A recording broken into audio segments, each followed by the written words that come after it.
শিগগিরই পদত্যাগ করতে যাচ্ছেন ভারতের প্রধানমন্ত্রী নরেন্দ্র মোদী।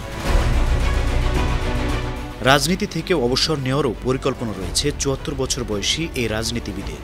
এমনকি বিজেপির পরবর্তী প্রধানমন্ত্রী কোন রাজ্য থেকে হবেন তার সিদ্ধান্ত পাকাপোক্ত হয়ে গেছে। এমনই চাঞ্চল্যকর দাবি করেছেন ভারতের মহারাষ্ট্র ভিত্তিক রাজনৈতিক দল শিবসেনা ইউবিটির নেতা সঞ্জয় রাউত। নরেন্দ্র মোদীর ক্যারিশমেটিক নেতৃত্বের কারণে টানা ১০ বছরের বেশি সময় ধরে ভারতের কেন্দ্রীয় ক্ষমতায় ভারতীয় জনতা পার্টি বিজেপি। এবার প্রধানমন্ত্রীর রাজনীতির মাঠ ছাড়ার বিস্ফোরক দাবি করেছেন শিবসেনা ইউবিটি দলের অন্যতম নেতা সঞ্জয় রাউত। শিবসেনা থেকে আলাদা হয়ে মহারাষ্ট্রের সাবেক মুখ্যমন্ত্রী উদ্ধব বাল ঠাকরের নেতৃত্বে গঠিত দলের নেতা তিনি।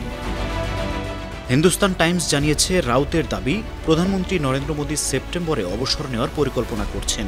গেল ৩০শে মার্চ নাগপুরে রাষ্ট্রীয় স্বয়ংসেবক সংঘ আরএসএস এর সদর দপ্তর পরিদর্শনে যান মোদী। দীর্ঘদিন পর মোদীর এই সফর তার অবসরে যাওয়ার অন্যতম কারণ বলেও মনে করেন সঞ্জয় রাউত। শিবসেনার এই নেতা বলেন, নরেন্দ্র মোদী গেল ১০-১১ বছরের একদিনও আরএসএস সদর দপ্তরে যাননি। এখন তিনি দলের প্রধান মোহন ভাগবতকে টাটা বাই বাই বলার জন্য গেছেন। রাউত বলেন, গেল ৩০ মার্চ তিনি হয়তো আরএসএস সদর দপ্তরে গিয়ে দলের প্রধান মোহন ভাগবতের কাছে অবসরের আবেদনপত্র জমা দিয়েছেন। শিবসেনার এই নেতা বিশ্বাস করেন, আরএসএস দেশের নেতৃত্বে পরিবর্তন চায়। প্রধানমন্ত্রী মোদীর সময় শেষ হয়ে গেছে। তারা পরবর্তী বিজেপি প্রধানও নির্বাচন করতে চায়। সিদ্ধান্ত অনুযায়ী মোদীর উত্তরসূরি নির্বাচিত হবেন মহারাষ্ট্র থেকে। এজন্য একটি গোপন বৈঠকের জন্য নরেন্দ্র মোদীকে নাগপুরে যেতে বলা হয়েছিল।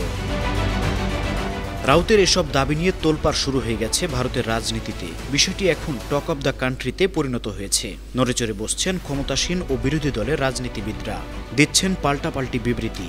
আর তাদের বিবৃতি এখন প্রধান শিরোনামে পরিণত হচ্ছে সংবাদ মাধ্যমগুলোতে। শিবসেনা নেতার দাবির প্রতি সহমত পোষণ করেছেন মহারাষ্ট্র শাখা কংগ্রেস দলের প্রভাবশালী নেতা হুসেইন দালওয়াই। তাকে উদ্ধৃত করে ভারতীয় সংবাদ সংস্থা পিটিআইয়ের খবরে বলা হয়, সঞ্জয় রাউত যা বলেছেন তা ঠিক। তারা ৭৫ বছর পেরিয়ে যাওয়া লোকদের অবসর দেয়। প্রধানমন্ত্রী মোদীও বৃদ্ধ হচ্ছেন, তাই হয়তো তারা এখন অবসর নেওয়ার কথা ভাবছেন। তবে শিবসেনার দাবিকে অযৌক্তিক বলে খারিজ করে দিয়েছেন মহারাষ্ট্র শাখা বিজেপির সভাপতি চন্দ্রশেখর বাওয়ানকুলে। তিনি বলেন, ৭৫ বয়স হলেই প্রধানমন্ত্রী পদে অবসর নিতে হবে এমন কোনো নিয়ম তাদের দলে নেই। বিজেপির আরেক সিনিয়র নেতা ও মহারাষ্ট্রের মুখ্যমন্ত্রী দেবেন্দ্র ফড়নবিশও শিবসেনা নেতার দাবি অস্বীকার করেছেন। তিনি বলেছেন, প্রধানমন্ত্রী মোদী আরও অনেক বছর দেশকে নেতৃত্ব দেবেন।